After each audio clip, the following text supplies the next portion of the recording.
Dear students, last topic हमने MOT cover किया था, मॉलिक्यूलर ऑर्बिटल थ्योरी, जिसमें सभी एटॉमिक ऑर्बिटल चाहे वो इनर शेल से बिलोंग करते हैं चाहे वो आउटर शेल से बिलोंग करते हैं, वो ओवरलैप करते हैं। इसका मीनिंग उनकी मौत हो जाती है। तो शॉर्ट फॉर्म में इसलिए मैंने इसको एमओटी लिखा है, मॉलिक्यूलर ऑर्बिटल थ्योरी। तो यहां पर सभी एटॉमिक ऑर्बिटल ओवरलैप कर कर मॉलिक्यूलर ऑर्बिटल में कन्वर्ट हो रहे हैं। हमने एनर्जी डायग्राम के रिगार्डिंग डिस्कशन किया था, मॉलिक्यूलर ऑर्बिटल के रिगार्डिंग डिस्कशन किया था और मॉलिक्यूलर ऑर्बिटल कॉन्फ़िगरेशन के रिगार्डिंग डिस्कशन किया था। अब हम मॉलिक्यूलर ऑर्बिटल कॉन्फ़िगरेशन और मॉलिक्यूलर ऑर्बिटल डायग्राम बनाने जा रहे हैं। तो फर्स्ट केस हम कवर कर रहे हैं, मॉलिक्यूलर ऑर्बिटल डायग्राम हमें बनाना है, मैग्नेटिक बिहेवियर के बारे में बताना है,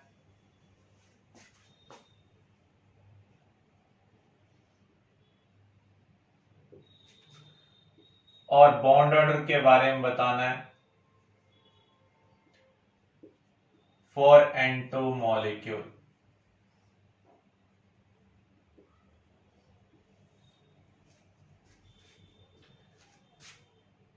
N2 के पास कितने इलेक्ट्रॉन है? 14।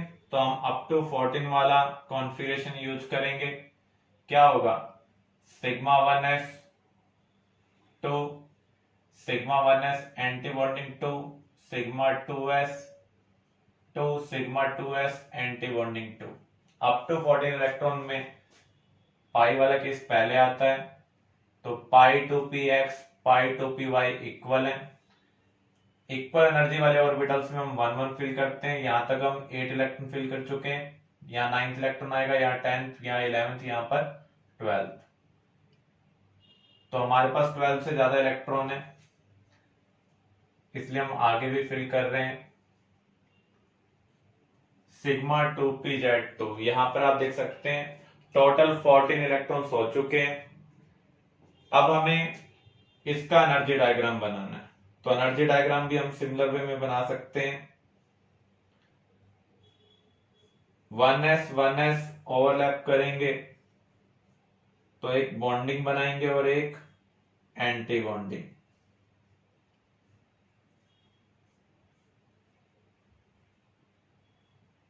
बॉन्डिंग की एनर्जी पार्टिसिपेटिंग एटॉमिक ऑर्बिटल से कम होती है, एंटी बॉन्डिंग की ज्यादा होती है। तो ऊपर की ओर एनर्जी क्या हो रही है? इंक्रीज। ऐसे ही 2s 2s ओवरलैप करेंगे तो बॉन्डिंग बनेगा, एंटी बॉन्डिंग बनेगा। बॉन्डिंग की एनर्जी एंटी बॉन्डिंग के कंपैरिजन में कम होती है और पार्टिसिपेटिंग एटॉमिक ऑर्बिटल से भी क्या होती है? कम। इसके बाद 2p ओवरलैप कर रहे हैं। 2p ओवरलैप करेंगे तो 3 bonding 3 anti bonding. Up to 14 electron के केस में पाई बॉन्डिंग की एनर्जी सिग्मा एंटी बॉन्डिंग से कम होती है, इसलिए हमने पहले पाई 2px पाई 2py को प्लेस किया है, उसके बाद सिग्मा 2pz को। एंटी बॉन्डिंग में पाई की energy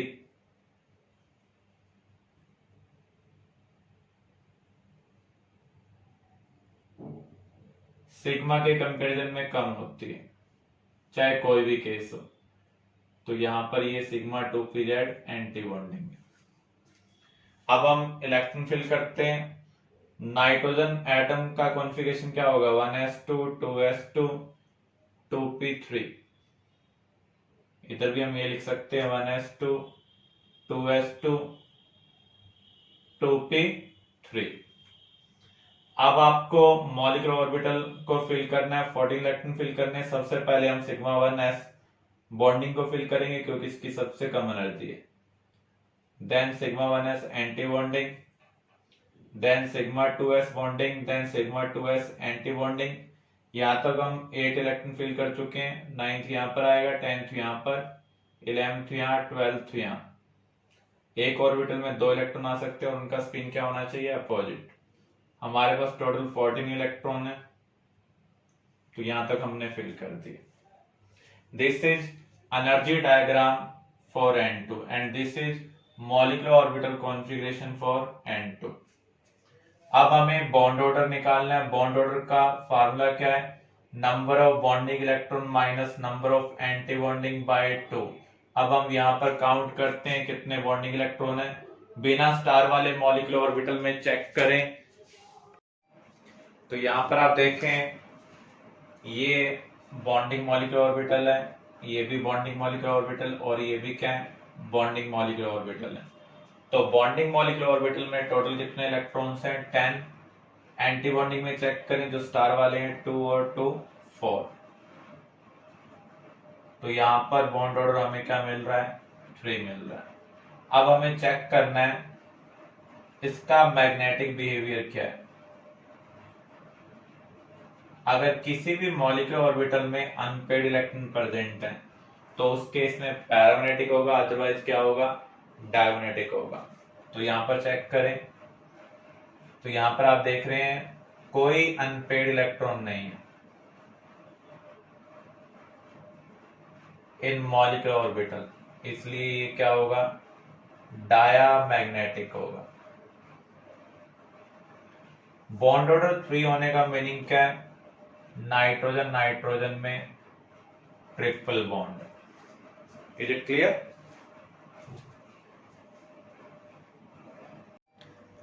determine bond order and magnetic behaviour of O2। तो सबसे पहले हम कॉन्फ़िगरेशन लिखते हैं। Molecular orbital configuration, electron count करेंगे तो कितने हैं? 16। तो ग्रेटर देन 14 वाला हमें कॉन्फ़िगरेशन पिक करना होगा। Sigma 1s2 sigma 1s anti bonding 2 sigma 2s2 sigma 2s anti bonding 2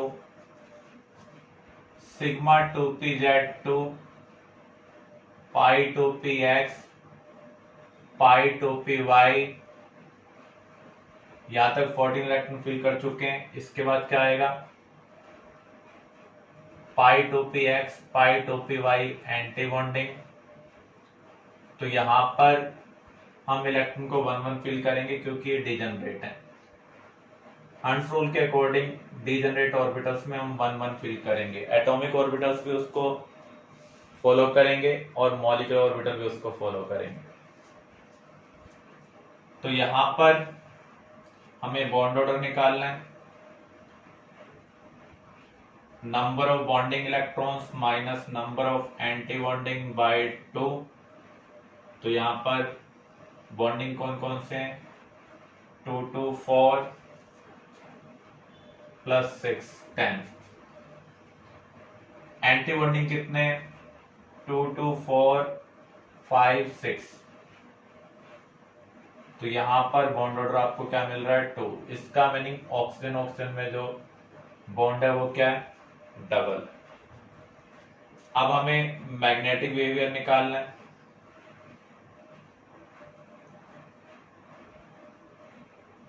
अगर मॉलिक्यूलर ऑर्बिटल में एक भी अनपेड इलेक्ट्रॉन प्रेजेंट है तो पैरामैग्नेटिक। यहां अगर हम मॉलिक्यूलर ऑर्बिटल कॉन्फ़िगरेशन को चेक करते हैं तो आप क्या देख रहे हैं? यहां पर अनपेड इलेक्ट्रॉन प्रेजेंट है, इसलिए O2 क्या है? पैरामैग्नेटिक।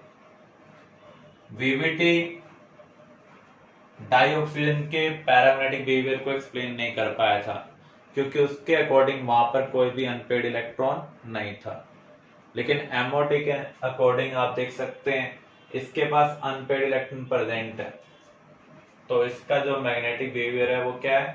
पैरामैग्नेटिक है। MOT का यूज करते हुए हमें एक्सप्लेन करना है कि हीलियम नियॉन मॉलिक्यूल एग्जिस्ट क्यों नहीं कर रहे हैं। हीलियम के लिए अगर हम कॉन्फ़िगरेशन देखें तो क्या होगा? Sigma 1s2 sigma 1s anti bonding 2। तो यहां पर बॉन्ड ऑर्डर क्या होगा? बॉन्डिंग इलेक्ट्रॉन भी 2 है, एंटी बॉन्डिंग भी 2 है, तो बॉन्ड ऑर्डर यहां पर 0 आ रहा है। क्योंकि यहां पर बॉन्ड ऑर्डर 0 है इसका मीनिंग बॉन्ड बना ही नहीं है, इसलिए हीलियम मॉलिक्यूल एग्जिस्ट नहीं कर रहा। नियॉन मॉलिक्यूल को चेक करें। नियॉन मॉलिक्यूल में 20 इलेक्ट्रॉन्स हैं। ग्रेटर देन 14 वाला कॉन्फ़िगरेशन हम लेंगे। Sigma 1s2, sigma 1s anti bonding 2, sigma 2s2, sigma 2s anti bonding 2, sigma 2pz2, पाई 2px, पाई 2py2, पाई 2px, pi 2py anti bonding. यहां तक 14 इलेक्ट्रॉन हो चुके हैं। 15, 16, 17, 18। इसके बाद सिग्मा 2pz एंटी बॉन्डिंग 2। तो यहां पर 20 इलेक्ट्रॉन्स हो चुके हैं। अगेन हम बॉन्ड ऑर्डर निकालते हैं। तो यहां पर कितने बॉन्डिंग इलेक्ट्रॉन है? 2, 4, 6, 10। एंटी बॉन्डिंग देखें स्टार वाले,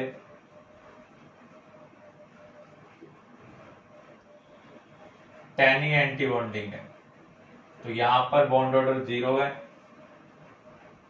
तो जब भी बॉन्ड ऑर्डर 0 होगा तो मॉलिक्यूल एग्जिस्ट नहीं करेगा। क्लियर?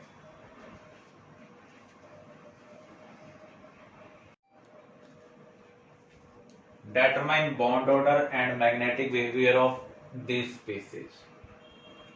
आपको दो मॉलिक्यूल का कॉन्फ़िगरेशन याद रखना है, O2 एंड N2। O2 का अगर आप कॉन्फ़िगरेशन चेक करें, इसके पास 2 अनपेड इलेक्ट्रॉन है।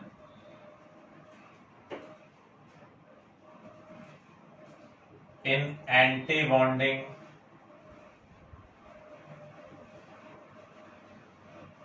Molecular orbital. अगर आप N2 का चेक करते हैं तो कोई अनपेड इलेक्ट्रॉन नहीं है। तो जब इनके आयन बनेंगे, आप O2 से कहां पर जा रहे हैं?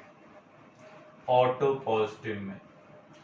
एक इलेक्ट्रॉन का लॉस हो रहा है, तो इलेक्ट्रॉन हमेशा आउटर मोस्ट से निकलेगा। 2 अनपेड की बजाय एक अनपेड रह जाएगा।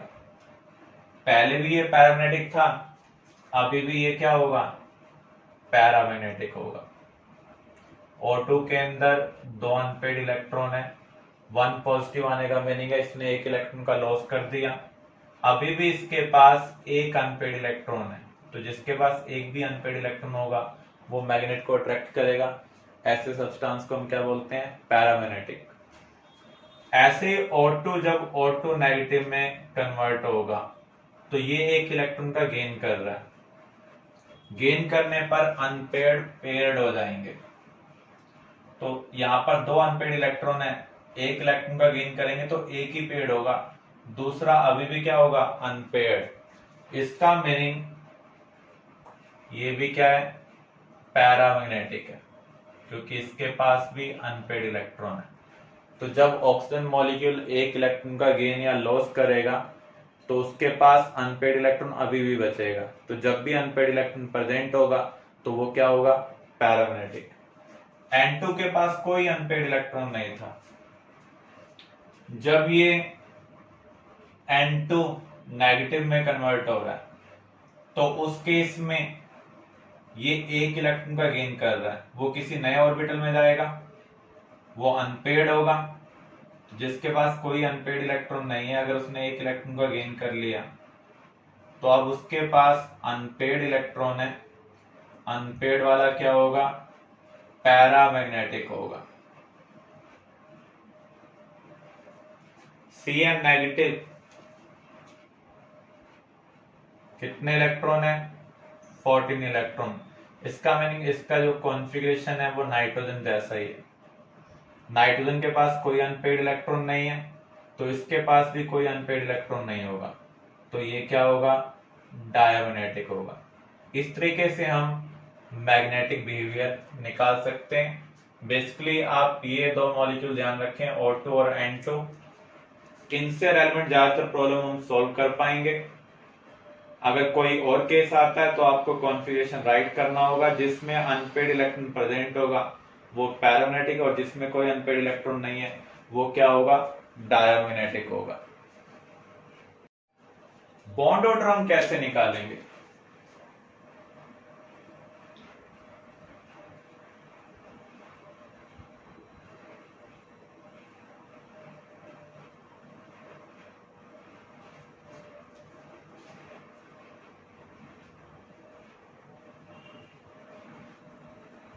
हमें 20 तक के लिए याद रखना है, जो सब्जेक्टिव क्वेश्चन होंगे उसमें तो हमें कॉन्फ़िगरेशन राइट कर बॉन्ड ऑर्डर निकालना होगा, लेकिन जो ऑब्जेक्टिव क्वेश्चन होंगे उनमें हम बॉन्ड ऑर्डर कैसे निकालेंगे, without writing configuration.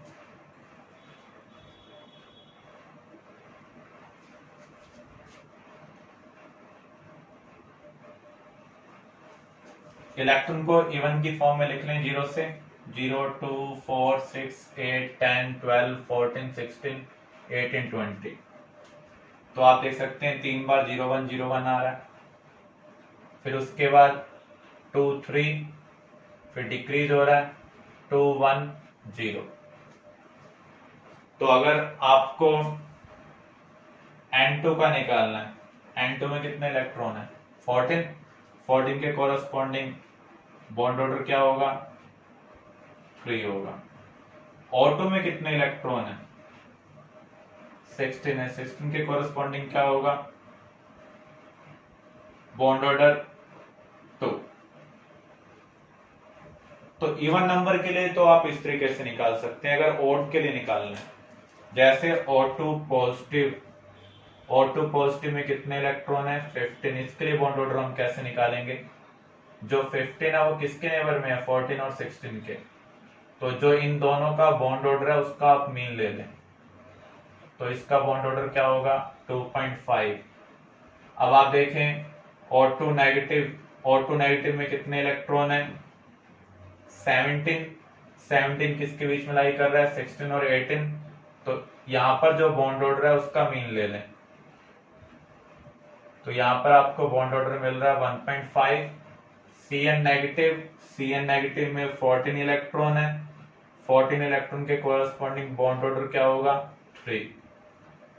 N2 negative, N2 negative में 15 इलेक्ट्रॉन है, 15 इलेक्ट्रॉन के कोरस्पॉन्डिंग बॉन्ड ऑर्डर क्या होगा, 14 और 16 वाले का mean 3 + 2/2, 2.5।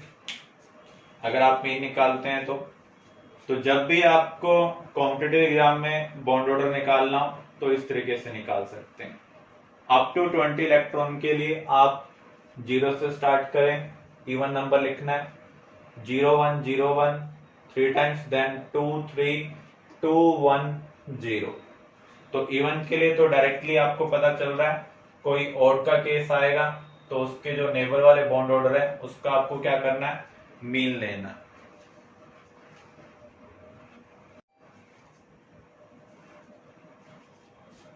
Applications of bond order,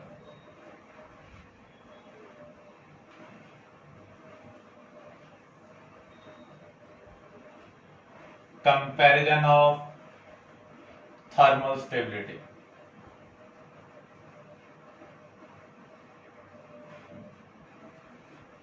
thermal stability का मीनिंग क्या है, किस टेम्परेचर तक, कितने हाई टेम्परेचर तक एक मॉलिक्यूल अपनी आइडेंटिटी को मेंटेन कर सकता है। CO2 मॉलिक्यूल CO2 ही रहे, किसी और चीज में कन्वर्ट ना हो, या किसी और मॉलिक्यूल का हम देख रहे हैं जैसे कार्बोनेट, सोडियम कार्बोनेट है, कब तक वो सोडियम कार्बोनेट रहेगा, किसी और चीज में कन्वर्ट नहीं होगा।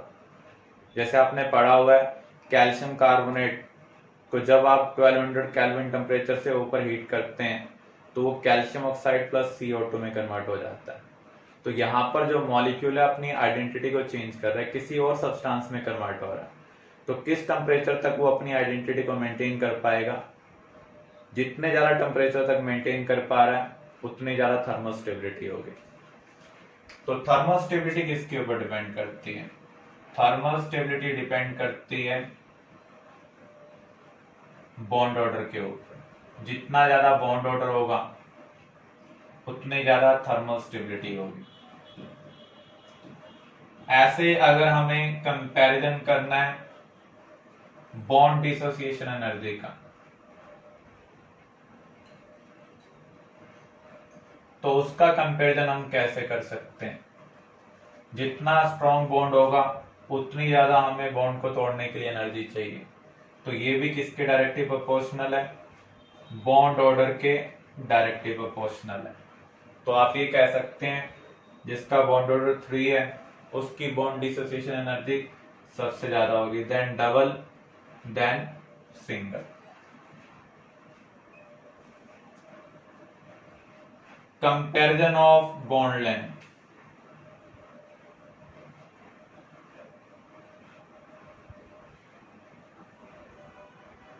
जिसका बॉन्ड ऑर्डर ज्यादा होता है उनके एटम के बीच में अट्रैक्शन ज्यादा होता है, वो एटम्स क्लोजर होते हैं, यानी बॉन्ड लेंथ कम होगी।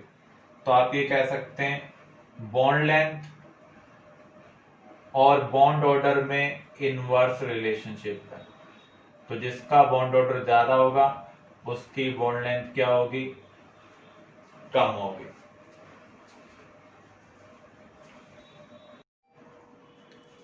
Arrange the following molecules on the basis of thermal stability. तो इसके लिए हम बॉन्ड ऑर्डर निकालेंगे। Bond order of H2 configuration right करें, सिग्मा 1s2, 2 इलेक्ट्रॉन है तो यहां पर बॉन्डिंग इलेक्ट्रॉन 2 है, एंटी बॉन्डिंग इलेक्ट्रॉन 0 है, तो यहां पर बॉन्ड ऑर्डर क्या आएगा? 1। H2 पॉजिटिव का कॉन्फिगरेशन क्या होगा? सिग्मा 1s1, तो इसका बॉन्ड ऑर्डर होगा एक bonding electron, 0 anti bonding, by 2, 1/2। अब हम H2 नेगेटिव के लिए देखते हैं, sigma 1s2, sigma 1s anti bonding 1, तो यहां पर बॉन्ड ऑर्डर क्या होगा? 2 बॉन्डिंग इलेक्ट्रॉन है, 1 एंटी बॉन्डिंग, बाय 2, तो यहां पर बॉन्ड ऑर्डर आपको मिल रहा है 1/2।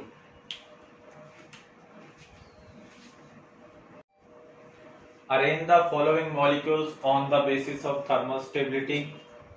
आप कॉन्फिगरेशन राइट करें, H2 के अंदर 2 इलेक्ट्रॉन है तो इसका कॉन्फिगरेशन क्या होगा? Sigma 1s2। इसने एक इलेक्ट्रॉन का लॉस कर दिया तो एक इलेक्ट्रॉन बचा, तो इसका कॉन्फिगरेशन क्या है? Sigma 1s1।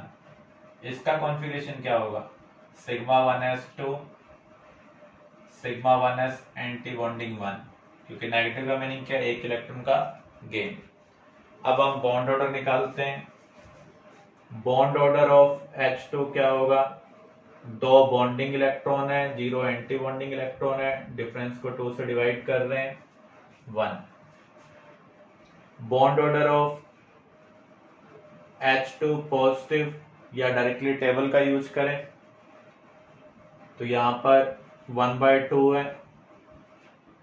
Bond order of H2 negative, 2 bonding electron, 1 anti bonding, difference को 2 से डिवाइड कर रहे हैं तो यहां भी क्या आ रहा है? 1/2। तो जिसका बॉन्ड ऑर्डर ज्यादा होता है उसकी थर्मल स्टेबिलिटी भी ज्यादा होती है। तो यहां पर अगर हम बॉन्ड ऑर्डर का ऑर्डर देखें तो क्या है? H2 का ज्यादा है in comparison to H2 positive and H2 negative, इन दोनों का बॉन्ड ऑर्डर सेम है। तो यहां पर लेकिन सभी की थर्मल स्टेबिलिटी सेम नहीं होगी। इसका रीजन क्या है? जो स्टेबिलिटी है वो कई फैक्टर के ऊपर डिपेंड करती है, बॉन्ड ऑर्डर के ऊपर, बॉन्ड लेंथ के ऊपर, मीन साइज ऑफ एटम के ऊपर, number of anti bonding electron के ऊपर। जिसमें एंटी बॉन्डिंग इलेक्ट्रॉन ज्यादा होंगे उसकी स्टेबिलिटी क्या होगी, कम होगी। तो यहां पर बॉन्ड ऑर्डर 1 है, तो इसकी जो स्टेबिलिटी है वो सबसे ज्यादा है। अब इन दोनों में से हमें डिसाइड करना है, H2 पॉजिटिव H2 नेगेटिव से ज्यादा स्टेबल होगा, क्योंकि इसके पास कोई एंटी बॉन्डिंग इलेक्ट्रॉन नहीं है और इसके पास एक एंटी बॉन्डिंग इलेक्ट्रॉन। तो जब बॉन्ड ऑर्डर सेम आ जाए तो आप ये चेक करें किसमें एंटी बॉन्डिंग इलेक्ट्रॉन ज्यादा है। जिसमें एंटी बॉन्डिंग इलेक्ट्रॉन ज्यादा होंगे उसकी स्टेबिलिटी क्या होगी, कम होगी। क्लियर। अब सेकंड केस को देखते हैं। यहां पर बॉन्ड ऑर्डर क्या है, bond order of O2 16 electron है, तो bond order of O2 2 negative 18 electron है, तो इसका बॉन्ड ऑर्डर 1 है। हम टेबल का यूज कर रहे हैं। Bond order of O2 negative 17 electron है, तो हमें मीन वैल्यू लेनी पड़ेगी। 18 के लिए बॉन्ड ऑर्डर 1 होता है, 16 के लिए 2, तो मीन वैल्यू क्या आ रही है 1.5। तो यहां पर जो थर्मल स्टेबिलिटी है, क्योंकि एक ही टाइप के एटम्स हैं, बॉन्ड ऑर्डर के डायरेक्टली प्रोपोर्शनल होगी। अगर बॉन्ड ऑर्डर सेम होगा तब आपको number of anti bonding electrons देखने हैं। तो यहां पर सबसे ज्यादा बॉन्ड ऑर्डर किसका है, O2 का। उसके बाद O2 नेगेटिव, सबसे कम है O2 2 नेगेटिव। जो बॉन्ड ऑर्डर का ऑर्डर है वही थर्मल स्टेबिलिटी का ऑर्डर है। अब यहां पर हम देखते हैं bond order of H2 2 electron है, बॉन्ड ऑर्डर क्या होगा 1। Bond order of Li2 6 electron है, टेबल का यूज करें तो बॉन्ड ऑर्डर 1 मिल रहा है। B2 10 इलेक्ट्रॉन है, बॉन्ड ऑर्डर आपको 1 मिलेगा। तो इन तीनों केस में बॉन्ड ऑर्डर आपको 1 मिल रहा है।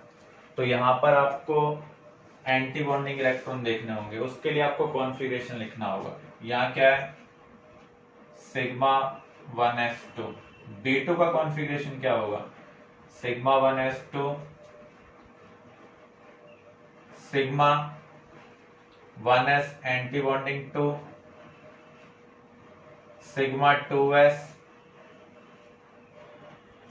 2s anti bonding 2, then pi 2px pi 2py, यहां पर 1 1 आ जाएगा। अब यहां पर लिथियम का कॉन्फ़िगरेशन देखें, sigma 1s2 sigma 1s anti bonding 2 sigma 2s2। तो यहां पर 2 एंटी बॉन्डिंग इलेक्ट्रॉन है, यहां पर 4 एंटी बॉन्डिंग इलेक्ट्रॉन्स हैं। एंटी बॉन्डिंग इलेक्ट्रॉन्स आपको तभी देखने हैं जब वो सेम एटम के डिफरेंट टाइप के मॉलिक्यूलर स्ट्रक्चर हो। तो यहाँ पर ये डिफरेंट एलिमेंट से बिलोंग करते हैं, तो आपको बॉन्ड लेंथ को भी देखना पड़ेगा। लिथियम मेटल है, जबकि बोरॉन क्या है, नॉन मेटल, तो इसका साइज स्मॉलर है।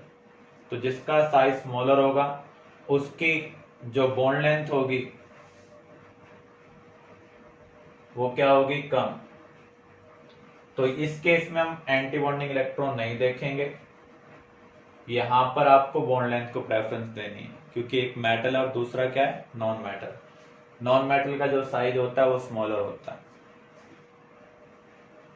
तो H2 का जो स्ट्रेंथ है वो सबसे ज्यादा होगा, जो बॉन्ड स्ट्रेंथ है, थर्मल स्टेबिलिटी है, वो सबसे ज्यादा होगी। उसके बाद B2 देन Li2। तो यहां पर हम इसको स्मॉलर साइज की वजह से पिक कर रहे हैं। लेकिन अगर आपके पास H2 पॉजिटिव H2 नेगेटिव इस टाइप का कॉम्बिनेशन होता तो उस केस में आपको एंटी बॉन्डिंग इलेक्ट्रॉन वाला केस देखना है। जैसे इस केस में आप देखें, यहां पर कितने इलेक्ट्रॉन है? 3। बॉन्ड ऑर्डर क्या है यहां पर? 1/2, क्योंकि यहां पर 2 बॉन्डिंग इलेक्ट्रॉन होंगे, एक एंटी बॉन्डिंग इलेक्ट्रॉन होगा। यहां पर 5 है, 5 के लिए भी बॉन्ड ऑर्डर क्या आ रहा है? 1/2। 3 बॉन्डिंग इलेक्ट्रॉन है, 2 एंटी बॉन्डिंग। तो जब सेम टाइप की स्पीसीज जिसमें एक ही एलिमेंट के एटम्स प्रेजेंट हो, वहां पर बॉन्ड ऑर्डर सेम आता है, तो वहां पर एंटी बॉन्डिंग इलेक्ट्रॉन चेक करें। He2 पॉजिटिव के अंदर एक एंटी बॉन्डिंग इलेक्ट्रॉन है,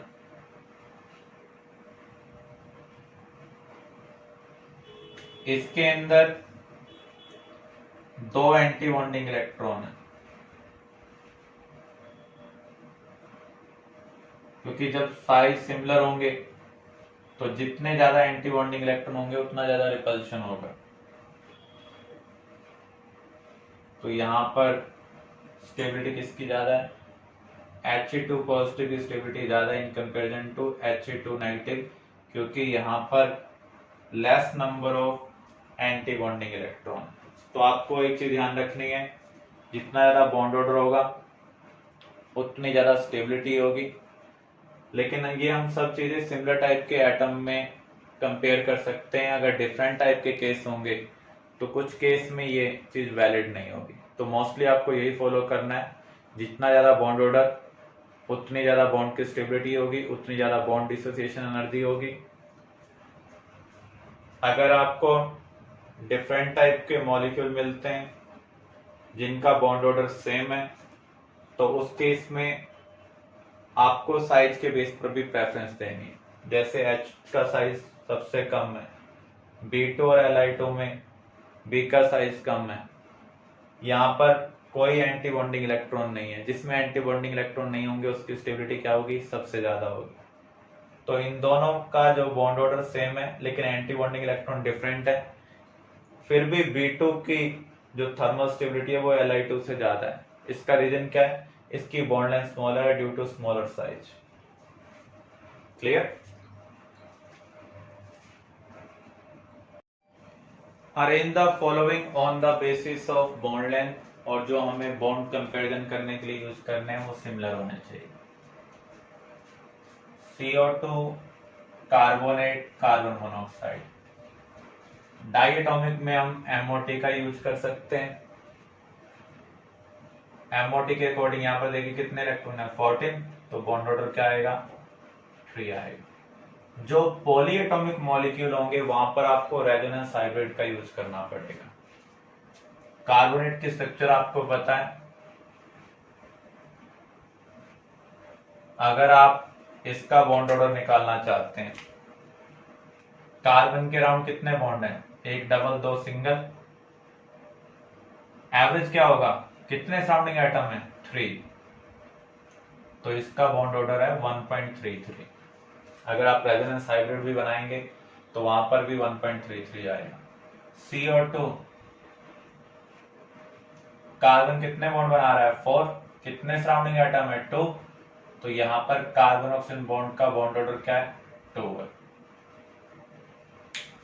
तो यहां पर आपको पता ही है कि जिसका बॉन्ड ऑर्डर ज्यादा होगा उसकी बॉन्ड लेंथ क्या होगी? कम होगी। तो हमारा आंसर क्या होगा? सबसे ज्यादा बॉन्ड लेंथ किसकी है? कार्बोनेट में। देन कार्बन डाइऑक्साइड, सबसे कम बॉन्ड लेंथ होगी कार्बन मोनोऑक्साइड। तो जो डाइएटॉमिक होंगे वहां पर आप MOT का यूज कर बॉन्ड ऑर्डर निकाल सकते हैं। पॉलीएटॉमिक में जो हम लैब स्ट्रक्चर बनाते हैं, मॉडर्न स्ट्रक्चर बनाते हैं, वहां से आप बॉन्ड ऑर्डर निकालेंगे। अब यहां पर देखें, ये डाइएटॉमिक है, MOT का यूज करेंगे, बॉन्ड ऑर्डर आपको क्या मिल रहा है? 2। O3 पॉलीएटॉमिक है, तो पॉलीएटॉमिक के केस में आप क्या करेंगे? यहां पर इसकी स्ट्रक्चर देखेंगे क्या होगी। ऑक्सीजन जो सेंट्रल एटम में कितने बॉन्ड बना रहा है? 3, इसके अराउंड कितने एटम है 2, तो बॉन्ड ऑर्डर कितना होगा 1.5। कोई भी आयनिक सब्सटेंस मिल जाए, तो जैसे यहाँ पर देखो पोटाशियम में फर्स्ट ग्रुप से बिलोंग कर रहा है तो K पॉजिटिव होगा, इसका मीनिंग ये O2 नेगेटिव होगा।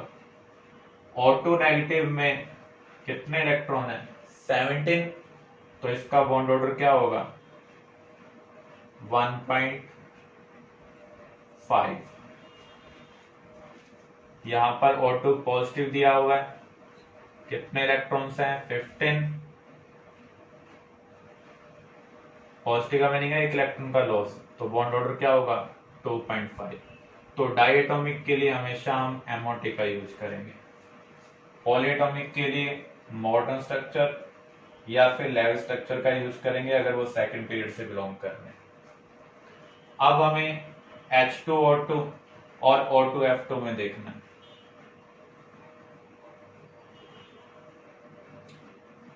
ये H2O2 की स्ट्रक्चर है,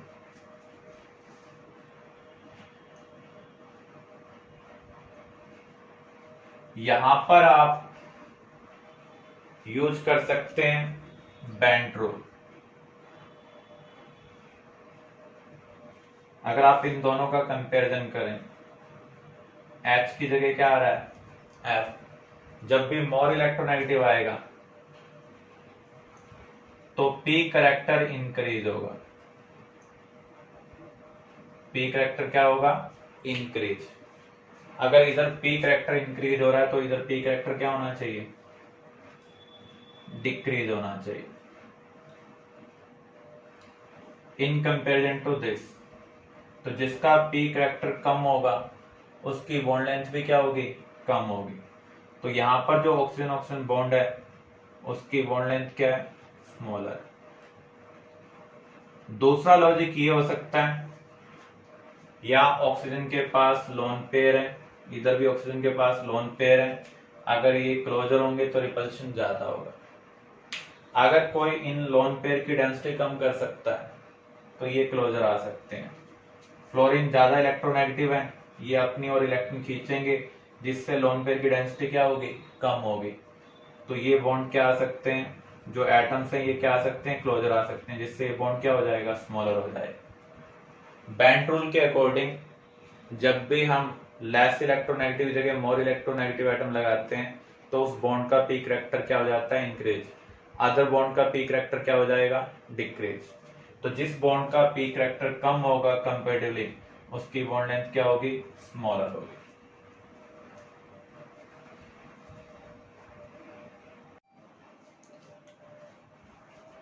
In which case both magnetic behavior and bond order get changed। जब O2 से O2 नेगेटिव बनेगा, O2 से O2 पॉजिटिव बनेगा, B2 से B2 नेगेटिव बनेगा, या फिर N2 से N2 पॉजिटिव बनेगा। जब भी इलेक्ट्रॉन का गेन या लॉस होता है तो उस केस में बॉन्ड ऑर्डर चेंज होता है, लेकिन मैग्नेटिक बिहेवियर चेंज होगा या नहीं होगा ये डिपेंड करेगा कितने अनपेड इलेक्ट्रॉन है उसके ऊपर। O2 के पास कितने अनपेड इलेक्ट्रॉन है 2 अनपेड इलेक्ट्रॉन है। नेगेटिव आने का मीनिंग क्या है, इसने इलेक्ट्रॉन का गेन किया, कितना नेगेटिव आया 1, इसने 1 इलेक्ट्रॉन का गेन किया है, इसके पास 2 अनपेड इलेक्ट्रॉन थे। इसका मीनिंग 1 इलेक्ट्रॉन तो पेड हो गया लेकिन 1 अभी भी क्या है अनपेड। ये पहले भी पैरामैग्नेटिक था, अभी भी क्या है paramagnetic.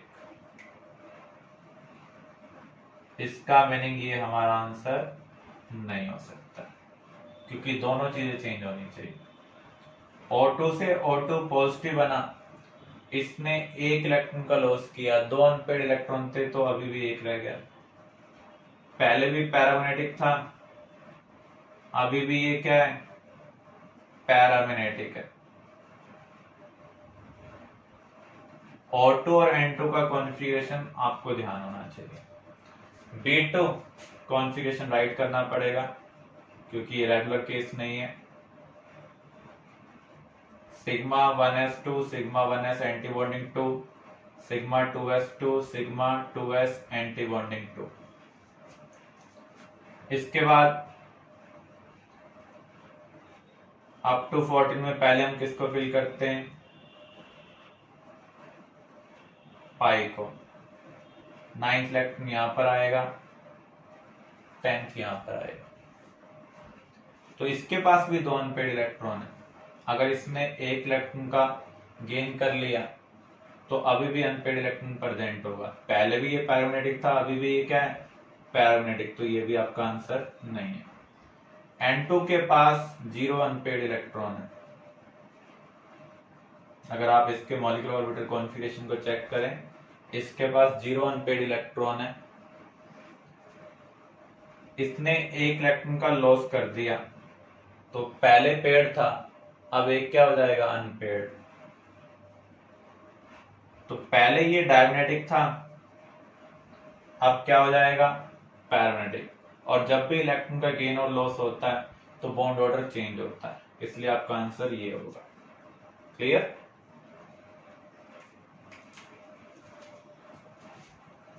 One more question, which one is more reactive,